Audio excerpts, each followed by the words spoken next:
বিষয়টা এমন হয়েছে যে যাকে দিয়ে ভূত ছাড়াইবে তাকে এখন ভূতে পাইছে। যে স্টুডেন্টরা এত কষ্ট করে, এত স্টুডেন্টরা মারা যাওয়ার পরে একটা স্বাধীন সার্বভৌম বাংলাদেশ পাইছে, ঠিক সেই স্টুডেন্টরাই কিছুদিন পর, আসলে 2 মাস 2.5 মাস হলো, এখন তারা বিভিন্ন কলেজে কলেজে মারামারি, কলেজে কলেজে সংঘর্ষ। এইগুলো কি? এইটা কোনো কথা?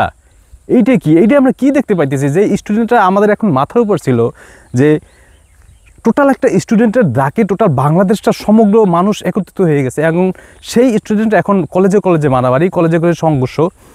এগুলো তো আমরা দেখার জন্য প্রস্তুত ছিলাম না। এগুলো কি? এইটা কি? এইটা কোনো কথা? গতকালকে সোহরাওয়ার্দী কলেজে যে ক্ষয়ক্ষতিটা হয়েছে, সেটার জন্য নাকি প্রায় 20-30 কোটি টাকার ক্ষতি হয়ে গেছে।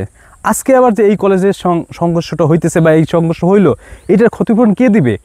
এই টাকাগুলো তো সরকারের, তাই না? তা আমরা কি করতেছি এগুলো? আফসোস, আসলে আমরা মানুষ হিসাবে আমরা যতদিন আমরা নিজেরা ঠিক না হব, মানুষ হিসাবে আমরা যতদিন ঠিক না হব, ততদিন পর্যন্ত আমরা নিজেরা উন্নত করব না, আর আমাদের দেশ উন্নত হবে না। ভাই, এটা থেকে সবাই বিরত থাকেন ভাই, এটা থেকে সবাই বিরত থাকেন, নাহলে আমাদের দেশটা একেবারে ধ্বংসের দ্বার প্রান্তে চলে যাবে। কারণ একটা বিষয়টা হলো শিক্ষা জাতির মেরুদণ্ড। এখন ওই শিক্ষার ভিতর যদি ভূত ঢুকে, ওই শিক্ষার ভিতর যদি অন্ধকার ঢুকে, তাহলে মেরুদণ্ড তো ভেঙে যাবে। যে স্টুডেন্টরা পড়াশোনা করবে, যে স্টুডেন্টরা আগামী বাংলাদেশটা চালাবে, সেই স্টুডেন্টরা এখন যদি মারামারি করে, হানাহানি করে, এক কলেজ ভাঙচুর করে, আরেক কলেজ ভাঙচুর করে, আরে ভাই, এটা তো আমাদেরই প্রতিষ্ঠান, তাই না? হইলে আমি এই কলেজে পড়তেছি, অমুকজন ওই কলেজে পড়তেছে, এটার মানেটা কি? এগুলো কি?